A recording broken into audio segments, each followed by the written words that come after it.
Reza dan juga Bu Ella. Pada proposal penelitian yang kami susun, kami menggunakan teknik penyusunan paragraf yang efektif yang diterapkan dengan menempatkan satu gagasan utama pada setiap paragraf. Kemudian didukung oleh beberapa kalimat penjelas yang saling berkaitan. Misalnya pada bagian latar belakang, setiap paragraf membahas satu topik seperti perkembangan media sosial, karakteristik generasi Z, hasil penelitian terdahulu, hingga alasan dilakukannya penelitian. Dengan demikian, paragraf memiliki satu kesatuan dan kepaduan, sehingga alur pembahasan lebih runut dan mudah dipahami oleh pembaca.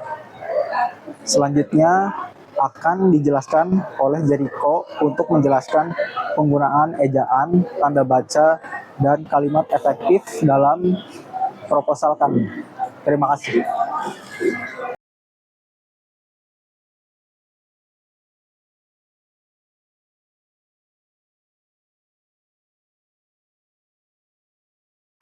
Oke, dalam proposal yang kami buat, kami juga memperhatikan penggunaan ejaan dan tanda baca sesuai dengan ketentuan umum ejaan bahasa Indonesia atau PUED.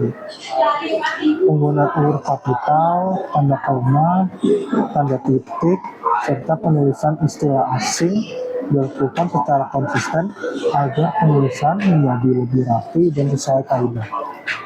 Lalu, selain itu, kami juga menggunakan kalimat yang efektif, yaitu kalimat yang jelas, ringkas, logis, dan tidak bertele-tele.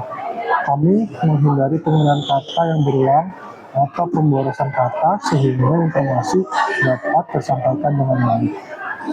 Dengan menerapkan paragraf yang efektif, ejaan dan tanda baca yang benar, serta kalimat yang efektif, proposal penelitian inilah yang menjadi lebih mudah dipahami dan memiliki kualitas penulisan yang lebih baik.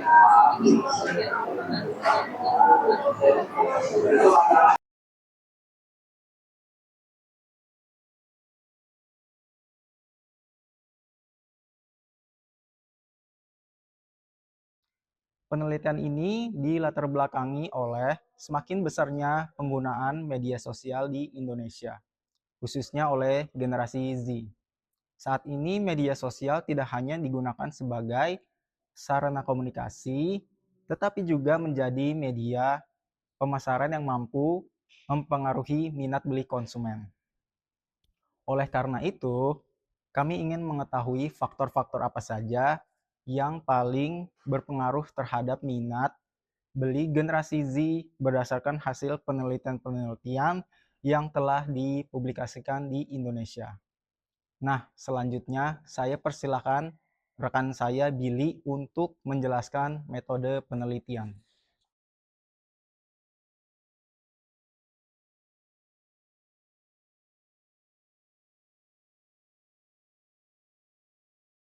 Terima kasih Reza, penelitiannya saya lanjutkan atas presentasinya Reza.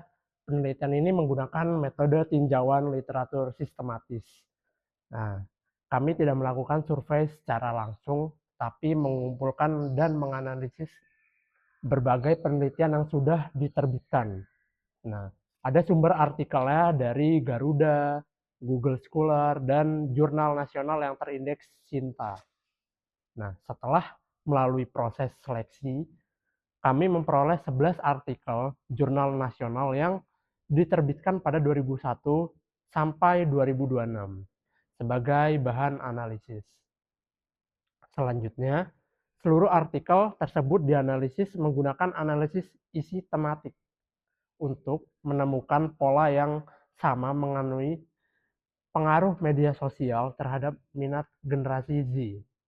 Nah, selanjutnya saya persilakan untuk Habib menjelaskan hasil penelitiannya.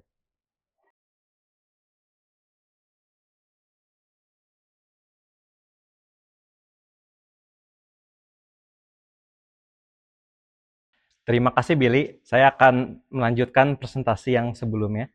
Perkenalkan, saya Najmuddin Habib. Oke, berdasarkan hasil analisis, terdapat 3 temuan utama Pertama, kualitas konten merupakan faktor yang paling konsisten memengaruhi minat generasi Z untuk belanja.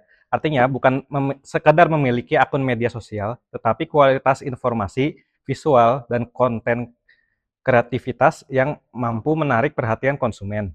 Kedua, kepercayaan merek memiliki peran penting sebagai penghubung antara aktivitas pemasaran digital dengan aktivitas konsumen. Semakin tinggi kepercayaan terhadap suatu merek, maka semakin besar pula kemungkinan konsumen melakukan pembelian. Ketiga, influencer juga berpengaruh terhadap minat beli.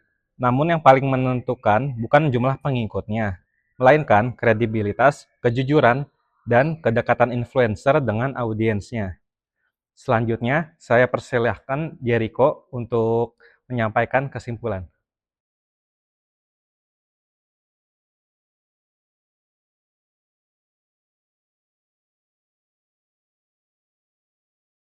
Oke, terima kasih Habib.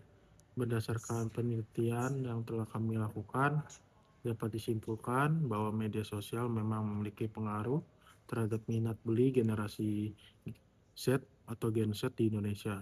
Namun, pengaruh tersebut tidak hanya berasal dari keberadaan media sosial itu sendiri, melainkan dipengaruhi oleh kualitas konten, kepercayaan terhadap merek, serta kredibilitas influencer.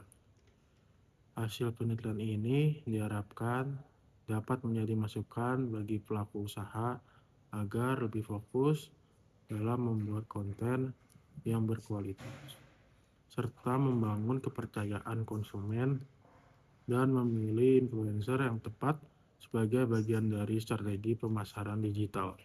Demikian presentasi dari kami. Terima kasih atas perhatiannya Ibu dosen dan teman-teman. Selamat siang.